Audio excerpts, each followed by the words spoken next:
You are here, moving in our midst. On va prendre avec moi Genèse 33, verset 6 à 11. 33, verset 6 à 11.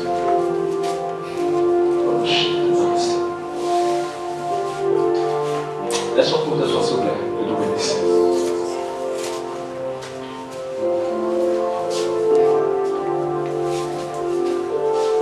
Je lis. Les servants s'approchèrent avec leurs enfants et se prosternèrent. Puis Léa et ses enfants vinrent se prosterner. Et enfin, Joseph et Rachel. Isaac demanda: que veux-tu faire avec tout ce camp que j'ai croisé? Certains cadeaux pour obtenir la faveur de ton Seigneur. Isaïe répondit: j'ai beaucoup de biens, mon frère, car ce qui est à toi. Non, dit Jacob, je t'en prie, si j'ai obtenu ta faveur, accepte mon présent, car je t'ai vu en face comme on regarde la face de Dieu. Mais tu m'as accueilli favorablement. Accepte donc, je te prie, le présent que je t'ai fait parvenir, car Dieu m'a accordé sa grâce et j'ai tout ce qu'il me faut. Amen. Père, merci pour ta parole. Merci pour ta grâce dans le nom de Jésus. Amen. Je vous salue dans le nom de Jésus encore. Ce soir, je voudrais, avant que nous puissions traiter le thème du jour qui est les églises, les actions prophétiques, je voudrais apporter une courte exhortation. Si on n'a pas pu terminer ce thème, on va en parler une prochaine fois. Le thème que je voudrais traiter, c'est le choix de Dieu et le choix des hommes. Le choix de Dieu et le choix des hommes. La Bible nous dit que dans les Écritures que nous avons lues, qu'un homme était choisi par Dieu, du nom d'Abraham. Et la Bible dit, Dieu dit à Abraham que c'est par ta descendance que je me fais connaître sur la terre, c'est par ta descendance qu'on parlera de moi. Et dans la promesse de l'Éternel, la Bible dit, sa femme, Sarah, a eu un enfant qui se nomme Isaac. Et la Bible dit, Isaac s'est marié avec une femme qui s'appelle Rebecca. Et Isaac s'est rendu que sa femme Rebecca était stérile, qu'elle ne pouvait pas avoir d'enfant. Et elle s'est dit que la chose était terminée pour elle.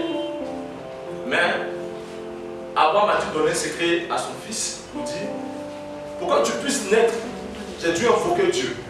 Et Dieu a rendu ta mère féconde et que tu es venu. Donc la Bible dit, à ce souvenir-là, Isaac invoqua le nom de l'Éternel et sa femme tomba enceinte. Et quand elle est tombée enceinte, elle s'est rendue compte que quelque chose se passait dans son ventre. Et la Bible dit, elle allait consulter l'Éternel pour savoir ce que seraient ses enfants. Mais qui seraient ses enfants? Et la Bible dit, la prophétie de l'Éternel qui est venue dans sa vie lui a dit, dans le ventre, dans ton ventre, il n'y a pas que deux enfants, il n'y a que deux nations. Mais le plus petit sera plus grand que celui qui semble être élevé. Et la Bible dit, le jour où elle va coucher, le premier a sorti sa tête. Et pendant qu'on le retirait, on s'est rendu compte que le deuxième a attrapé son talon.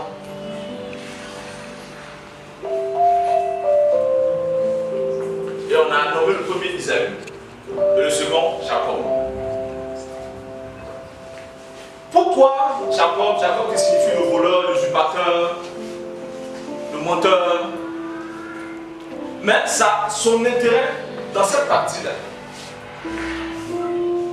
Retournons dans le commencement. Dans le commencement, la Bible dit quoi? Quand Adam jardin d'Éden, le fruit défendu. Voici ce que Dieu prononce comme parole sur l'homme. Il dit à l'homme, tu mangeras la sueur de ton front, la femme, tu accoucheras difficilement. Et il dit au serpent, tu ramperas sur la terre et tu mordras le talon de l'homme. Le talon est considéré par Dieu comme étant ta possession, ce qui t'appartient, ton héritage. Donc quand quelqu'un attrape ton ancêtre, il te dépossède de ce que tu as. C'est pourquoi les femmes, en voyant que Jacob avait attrapé ce bébé, avait attrapé le talon de son frère, ils sont dit, cet enfant-là peut voler la grâce de son grand frère.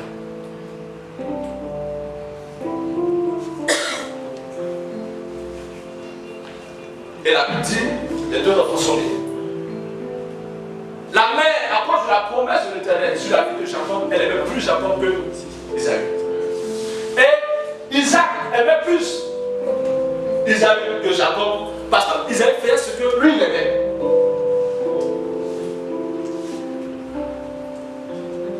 Et la Bible dit, à un moment donné, Jacob a décidé de bénir son fils Isaïe, qui reçoit l'héritage. Parce qu'en Israël, le fils aîné a deux bénédictions.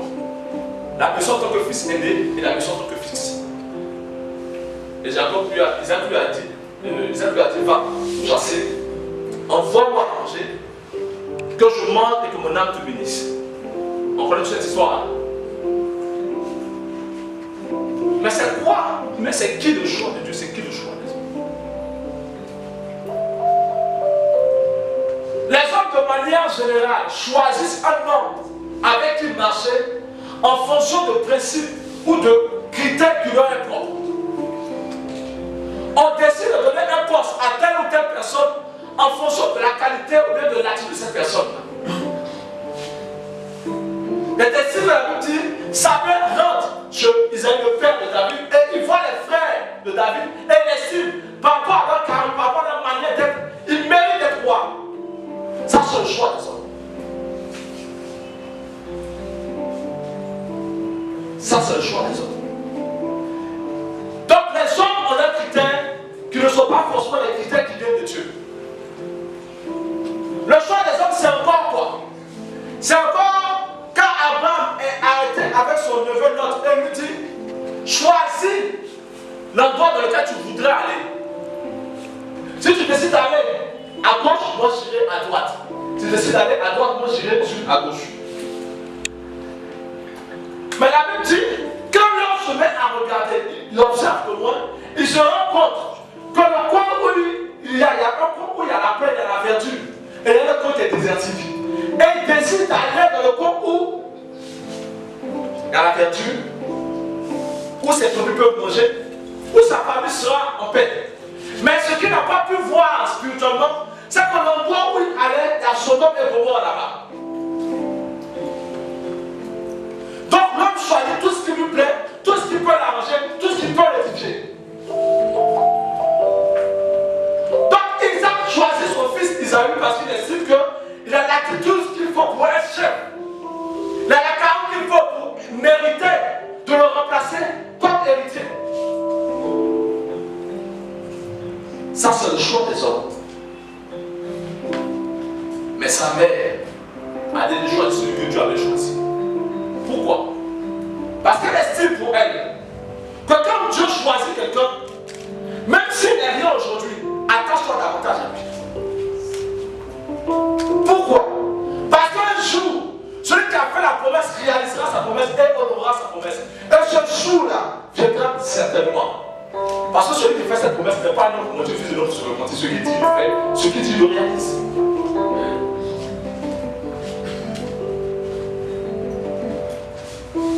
Parce que je vois quelquefois dans nos assemblées, on s'attache à des personnes par rapport à leurs biens matériels, par rapport à leur carrière, par rapport à des choses qui frappent aux yeux. Sans s'attacher à ce que Dieu voudrait accomplir avec telle ou telle personne. Donc quelquefois nous méprisons, nous négligeons, nous primons. Nous sommes effacer même de la surface de la terre. La personne comme nous estimons ne pas être digne de cet endroit-là.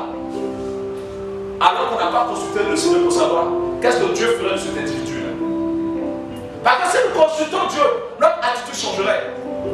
Si nous consultons Dieu, notre manière de faire changerait. C'est pourquoi la Bible dit, quand Jacob meurt en Égypte, les frères de Joseph l'approchent lui disent, notre père a dit, avant de nous, il ne faut pas nous tuer. Parce que s'ils avaient cru dans cette pensée de Dieu, se sont attachés à leur frère, ils ne l'ont pas vendu. Donc la question que je vais poser à quelqu'un, es-tu le choix de Dieu ou le choix des hommes?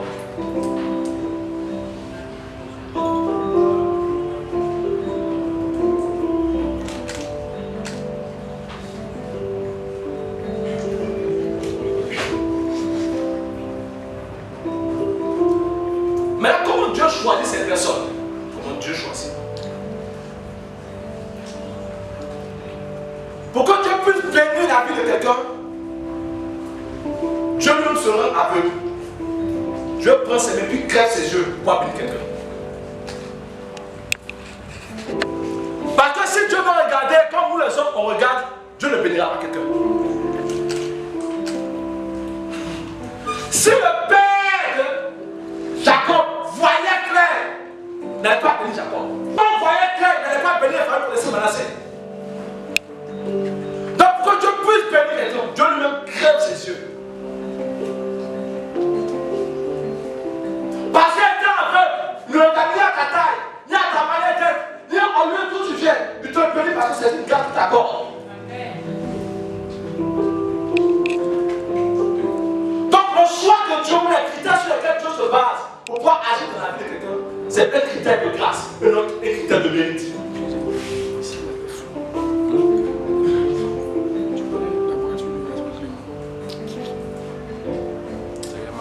Donc tu es ce que tu es, mais tu seras ce que tu seras, pas parce que tu as mérité cela, mais parce que Dieu t'a fait grâce. Quand il dit, Dieu ne dépend pas de celui qui court, mais de celui qui veut, mais Dieu qui fait grâce, à qui il fait grâce. Pourquoi il dit que j'étais Isaïe? Isaïe avait-il péché? Non. Il a fait grâce à qui il voulait faire grâce.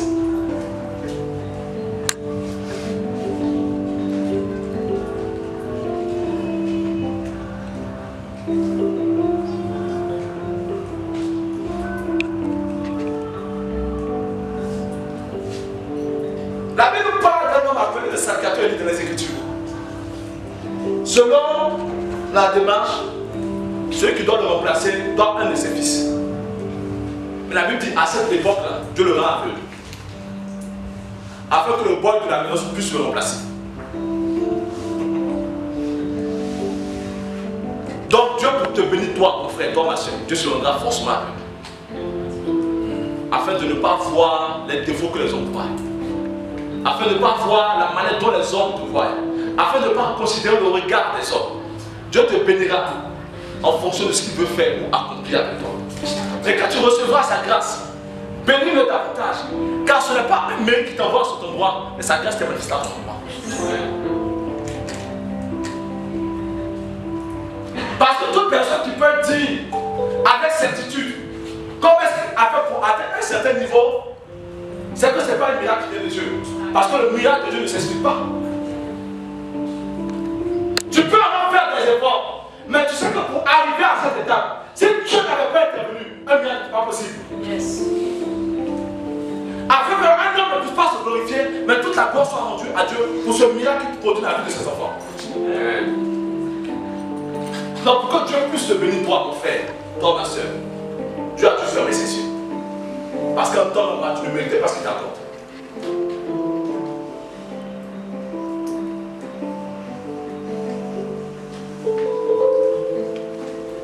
L'un des signes pour savoir que Dieu nous a choisis, Dieu mettra forcément devant nous des personnes.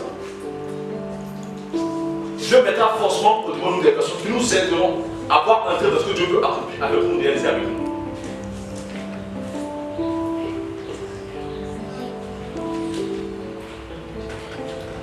Et qui sont ces personnes?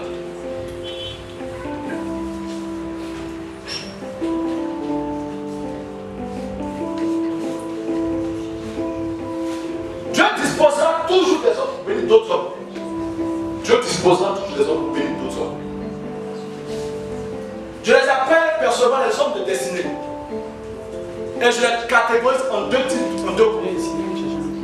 La Bible nous dit qu'il y a un homme appelé Bartimée qui était aveugle de naissance.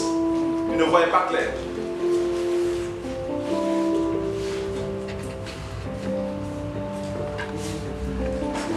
Et la Bible nous dit que Bartimée voulait voir, mais personne ne pouvait prier pour qu'il puisse voir. Et ce jour-là, il a entendu beaucoup de bruit autour de lui. La foule qui parlait. Mais il savait que ce n'était pas un bruit comme tous les autres bruits d'avant. Il savait que quelque chose se passait. Donc la Bible dit qu'il a arrêté quelqu'un et lui a demandé qu'est-ce qui se passe. On lui a dit c'est Jésus qui passe par là. Mais la Bible ne dit pas qui est cette personne qui lui a dit que c'est Jésus qui passe là. Mais cette personne, de manière circonstancielle, est apparue afin de montrer la voie à tout qui puisse voir clair. Amen.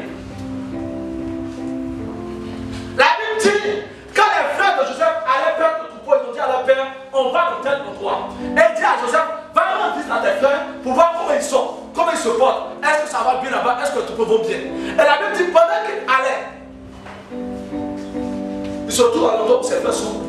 Mais ses frères n'y sont pas. Et il trouve quelqu'un qui lui dit, tes frères sont partis par là. On ne dit pas qui c'est. Mais cette personne, ça se rencontre, le conduit dans sa destinée. La Bible dit que David arrive sur le champ de bataille. Et il voit Goliath qui apparaît. Quand Goliath finit de parler, il pose la question, qui a ce tort? On dit celui qui tua Goliath deviendra agent du roi. Cette persévérance apporte de manière circonstancielle afin de nous faire entrer quelque part avec Dieu. Or, malheureusement, quand ces personnes viennent de manière circonstancielle, parce que nous n'avons à discerner la pensée de Dieu, on veut qu'elles restent définitivement avec nous. Alors qu'elles sont venues pour accomplir un but précis et partir. Parce que je vois quelquefois un frère qui vient qui doit apporter quelque chose dans ta vie. Dès qu'il finit d'apporter, Dieu dit c'est fini son temps, qu'il part. Toi, c'est le cas, reste avec toi. À rester avec toi, il devient un poison au lieu d'être une bénédiction. Donc, discerne. Ceux qui doivent rester longtemps avec toi, et ce sont un temps bien précis. Mais le présent de ta vie te demande de passer à une étape glorieuse avec Dieu. Amen.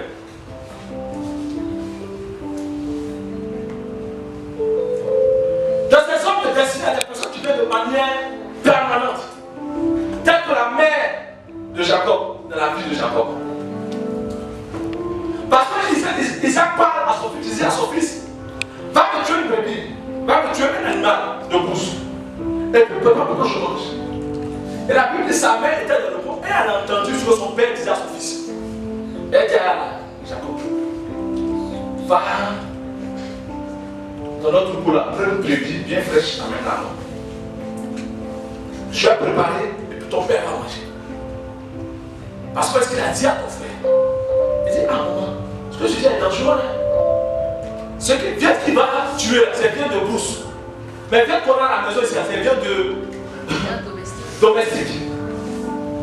Donc tu dois faire comment pour que la viande domestique devienne bien de brousse. Parce que le goût est différent. Tu fais comment?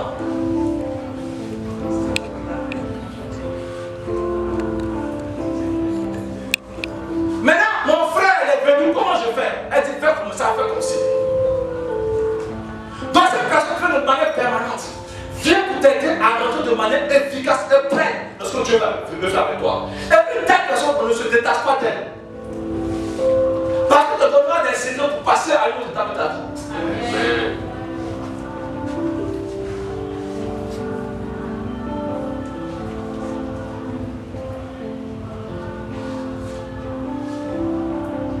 Pose la question, toi tu marches avec qui?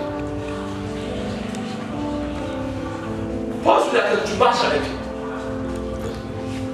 Parce que montre-moi la personne avec qui tu marches, je te dis ce que tu deviendras demain.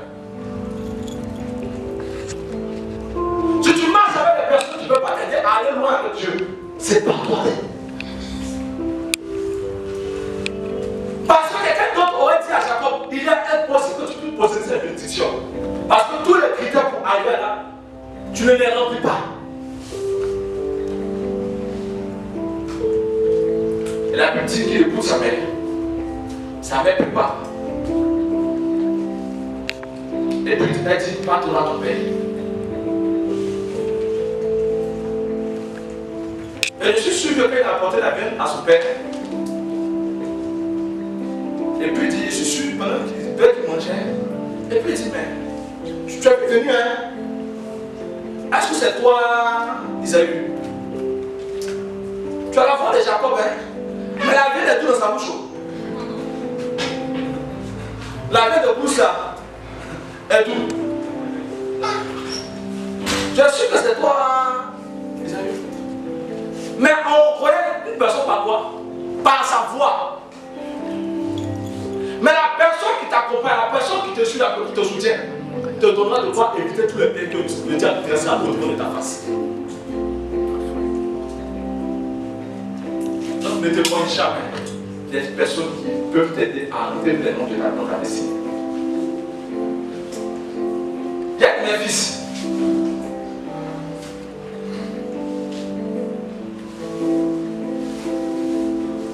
Que j'ai gagné à la foi. Et ce fils-là m'a aidé à prendre deux personnes. On était en troisième au collège. Il était dans une école de la place. Et puis je me suis retrouvé dans son école pour aller exhorter les frères de là-bas par rapport à l'évangile. Mon école était à Bobo, je quittais lui, son école était à Fridi. Donc je prends le bus à midi. Je me trouve à Bobo là-bas pour aller prêcher Jésus.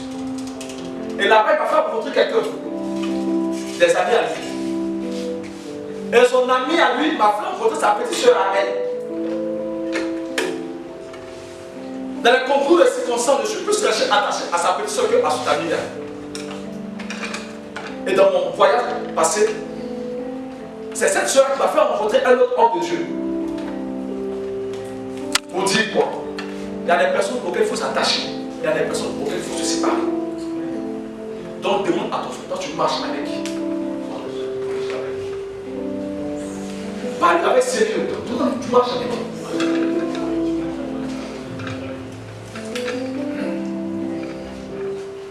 L'autre signe c'est quoi?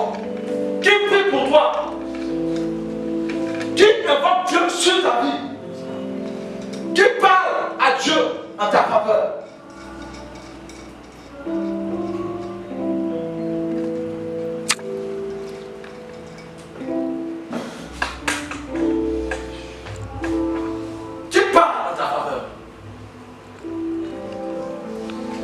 Je disais quelque part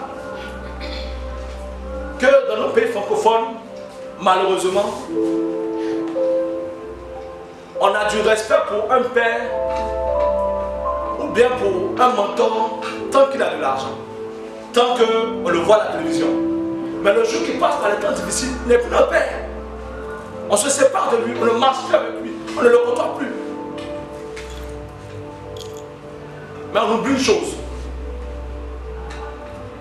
C'est dans sa manière d'être, dans sa manière de faire, que se trouve la prophétie qui va changer ton histoire demain. Parce que si je dis que parce qu'il est aveugle, il ne peut rien m'apporter, il ne m'apporte rien. Mais si je crois en son ministère, malgré sa cécité, ce qu'il déclara sur ma vie aura son effet. Amen. Qui prie pour toi? Comment le traites-tu? Le traites-tu comme un camarade de quartier ou le traites-tu comme quelqu'un qui mérite les honneurs?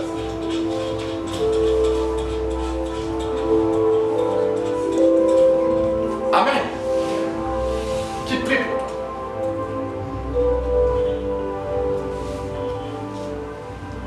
Je vois des personnes qui me disent non, je n'ai besoin de personne pour avancer. Mais un jeune qui a grandi,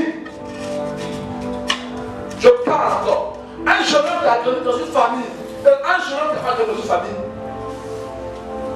l'éducation est différente. Le Père te donnera de pouvoir éviter les erreurs qu'il a eu à commettre. Te donnera des conseils pour que tu ailles loin. Et Dieu mettra des hommes comme ça sur ton chemin. Donc celui qui a le choix de Dieu, Dieu met des personnes à disposition pour pouvoir prier pour lui, pour pouvoir prier pour elle. Qui prie pour toi ça? Qui invoque Dieu pour ta vie?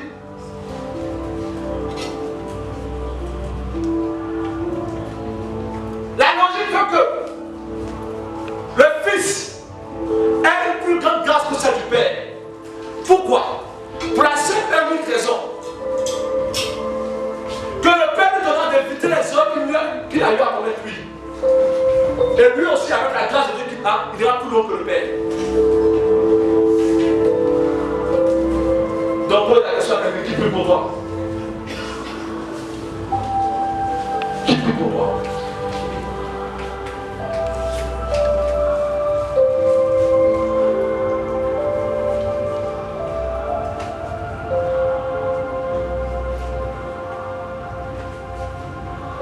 Maintenant, pose la question à quelqu'un. Es-tu le choix de Dieu ou le choix des hommes? Pose-lui la question. Es-tu le choix de Dieu ou le choix des hommes?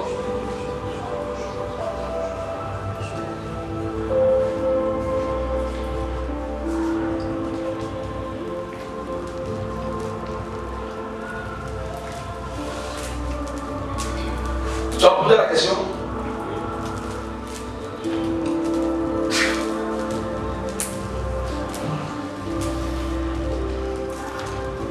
Les hommes qui te choisissent, les hommes qui t'élisent, les hommes qui portent leur regard sur toi, ils le font parce que tu as une qualité. Mais le jour où tu as un problème, ces hommes disparaissent comme s'ils n'avaient jamais existé de ta vie. Ils disparaissent de manière définitive. J'ai vu des femmes qui étaient mariées à des hommes qui avaient de l'argent. Le jour où cet homme est malade, cette femme a disparu. J'ai vu des hommes qui étaient attachés à des femmes parce qu'elles étaient dans le temps de galère, de difficultés. Mais dès qu'ils ont eu une promotion, ces hommes ont disparu. Pour dire que la main de l'homme est une main infidèle. Mais la main de Dieu est remplie de fidélité. Amen. Elle est remplie de fidélité. Es-tu le choix de Dieu? C'est une bonne chose. Mais je vais dire quelque chose à quelqu'un encore.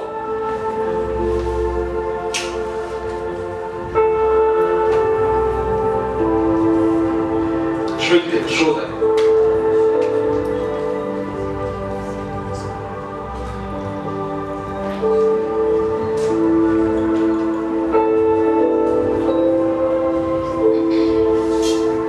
Le choix de Dieu.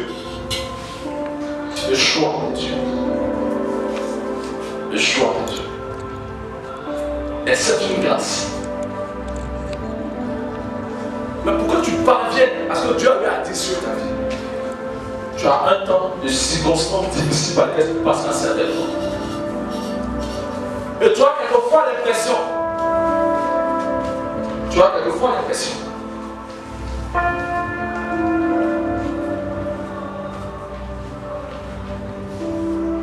Que ceux qui n'ont pas reçu la promesse de l'éternel ont plus de faveur que toi.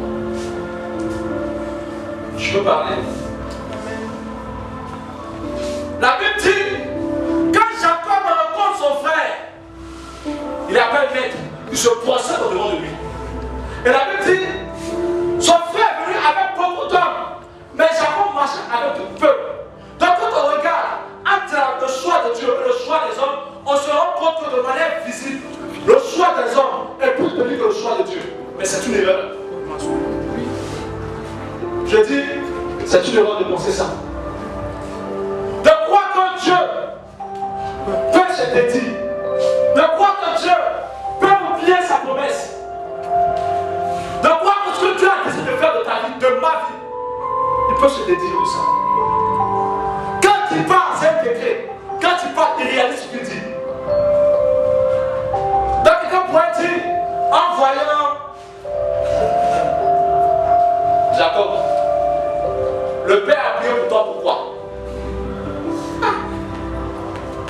Parce qu'entre Jacob et c'est comme un match.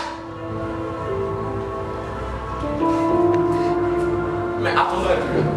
Dis à quelqu'un, attends un peu. Dieu attend un peu.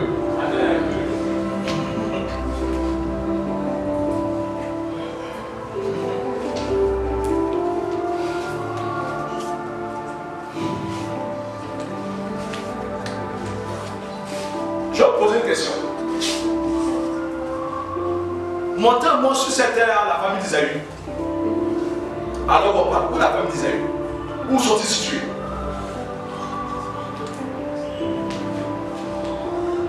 Non, parle-moi où ils sont actuellement. Ils sont en Palestine. Dis une seule là-bas. Mais est-ce qu'on peut les définir aujourd'hui?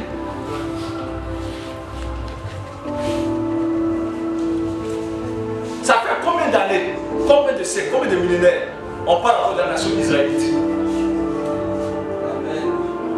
Pour dire quoi? Celui qui reçoit la promesse de l'Éternel marchera avec une assurance, avec une certitude que ce que Dieu promet, il le fera. On aura certainement l'impression que celui qui n'a pas reçu de promesse en train d'évoluer, en train de le dépasser, en train d'avancer. Mais un jour,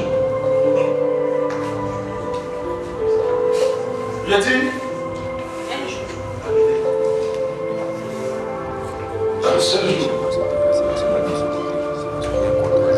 une différence se fera voir.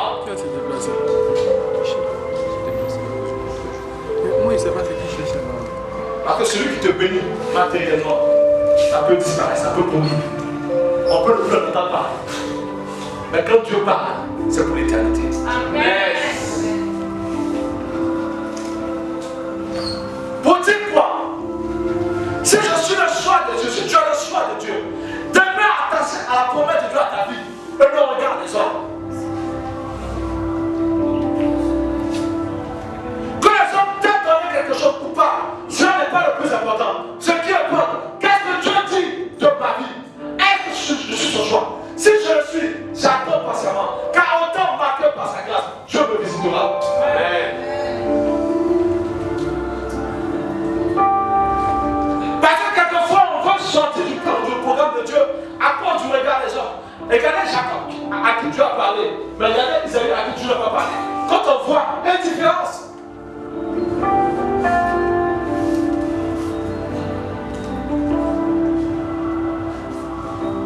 Dieu est le Dieu de miracles. Et il fait ses miracles de manière parfaite. Je dis bien de manière parfaite.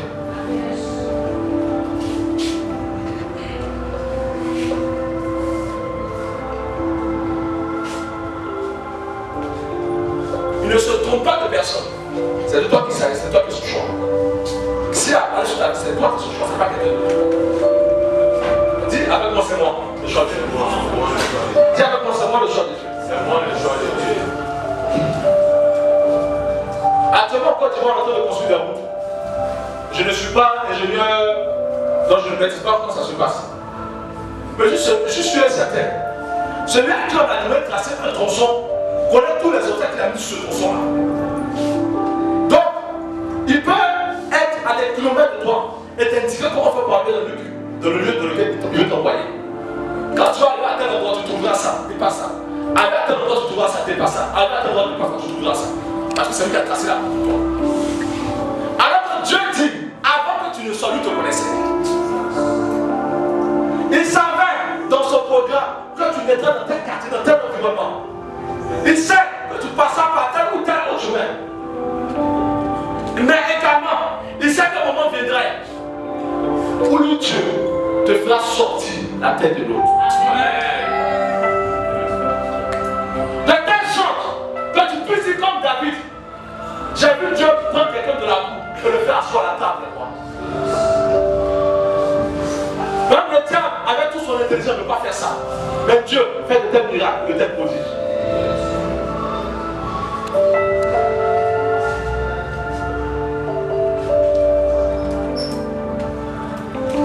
J'entends quelqu'un qui dit,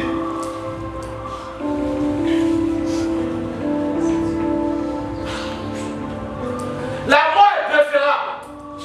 La mort, elle est préférable. La mort est préférable, papa, touche le dans son difficulté. Touche l'épaule de quelqu'un, lui, bon courage. Touche le corps, lui, bon courage.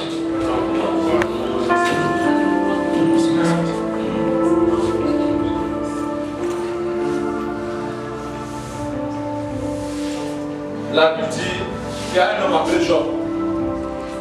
Job est passé par des temps tellement difficiles que ses amis l'ont dit, maudit Dieu meurt. Sa femme lui a dit, maudit Dieu meurt. Ses amis l'ont dit, c'est toi qui as péché, c'est pourquoi tu vis ces choses-là. Et je suis sûr que Job a dû se dire dans son esprit,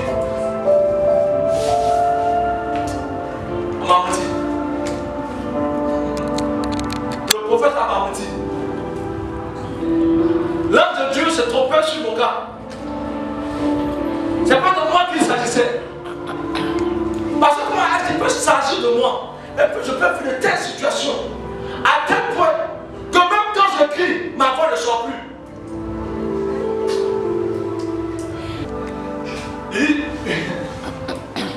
Dieu n'est plus en train de le briser, mais Dieu l'a rendu haché. C'est la pâte de lui au poids que moi. Tellement c'est chaud. Mais l'Ecclésiaste dit une chose. Un chien vivant vaut mieux qu'un lion mort. Parce que si je vis encore, et si tu vis encore, il y a encore de l'espérance. Yes. Si je vis encore et que tu vis encore, il y a encore de la certitude que celui qui a donné sa parole la réalisera. Donc si j'ai encore envie, c'est parce que Dieu veut opérer encore le miracle. Donc tu ne vis pas pour vivre. Dieu te garde en vie. Afin que ceux qui n'espéraient pas, qui ne croyaient pas, qui avaient vu leur dévolu sur d'autres personnes, puissent voir Dieu agir au travers de ta vie. Amen. Parce qu'on remarque quelque chose. Les hommes choisissent toujours en premier. Et Dieu choisit toujours en dernière position. Yes. L'autre était le premier à choisir. Samuel était le premier à choisir.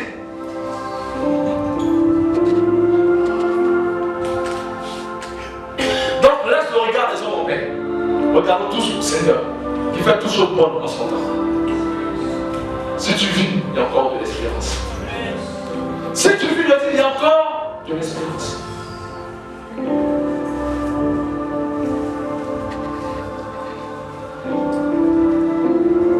Si tu vis, il y a encore de l'espérance. Donc prends courage et ne baisse pas les bras. Ce n'est pas forcément les difficultés liées aux finances. Peut-être que tu as compris. Peut-être que les gens ne font pas attention à toi. Peut-être que les gens pour lesquels tu pries depuis fort longtemps, il n'y a aucun exaucement. Mais tu as le choix de Dieu. Et Dieu ne s'est pas trompé. La Bible dit, cette nuit-là, un homme dormait dans cette nuit avec une femme. Parce qu'il n'y avait pas d'électricité à l'époque. Et il se réveille le matin. Il dit, mais c'est pas ma femme qui est là. Elle c'est Léa, j'ai marié la chaîne. Dieu, même si tu as mis dans le noir, lui te voit et il te connaît.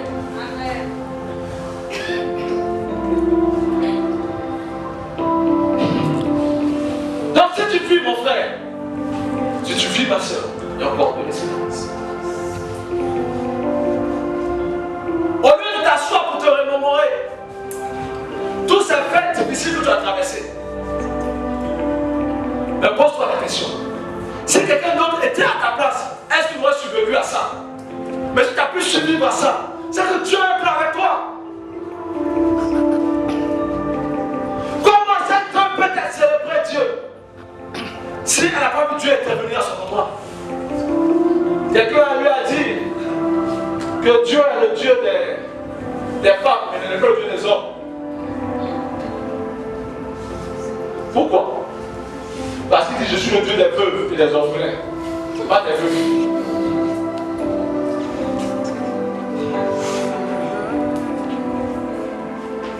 Dis à quelqu'un, Dieu t'aime. Dis-lui, Dieu t'aime. Dis-lui, tu es le choix de Dieu.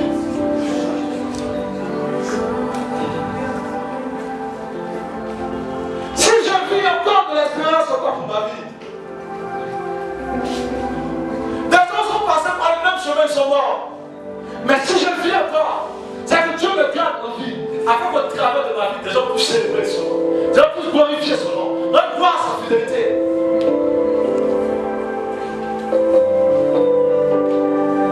Comment est-ce qu'on peut croire que Dieu rend des femmes stériles, fécondes, si tu n'as pas été stérile pour témoigner de la fidélité de Dieu?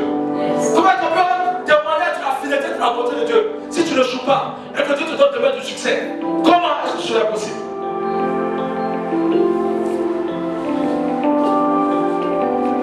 Tu as le choix de Dieu. Et Dieu veut écrire une histoire avec toi. Mais Dieu écrit une histoire avec toi. Afin que tous ceux qui entendront parler de ton histoire puissent rendre gloire à la fidélité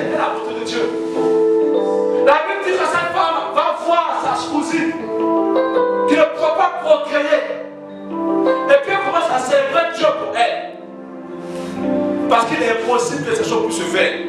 Mais il dit, ce qui est impossible aux hommes est possible à Dieu. Donc, quoi plus aux promesses de Dieu qu'aux promesses d'un homme sur ta vie.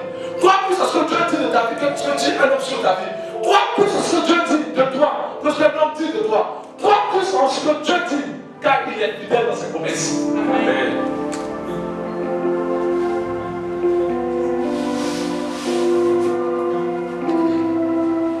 Tiens, que le prochain miracle.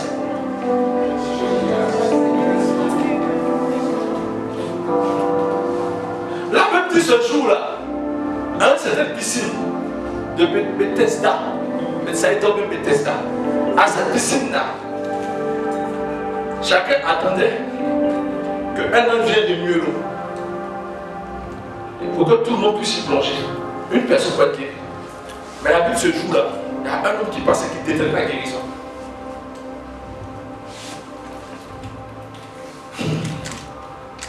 Quelqu'un a dit, au lieu que tous les malades se jettent sur Jésus pour recevoir la guérison, pendant que Jésus était là, eux regardaient la piscine. Lui qui commande les anges est là, et puis vous regardez à la piscine. Maintenant, attendons. Calmons-nous. Maintenant, quand Jésus s'en va, c'est quel ange qui va oser passer après Jésus?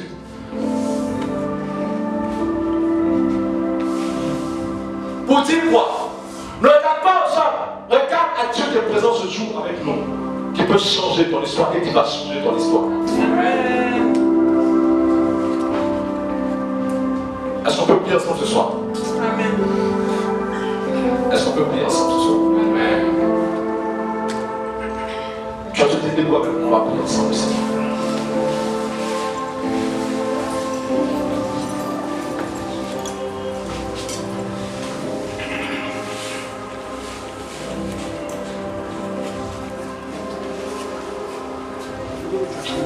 Prie avec moi le Seigneur.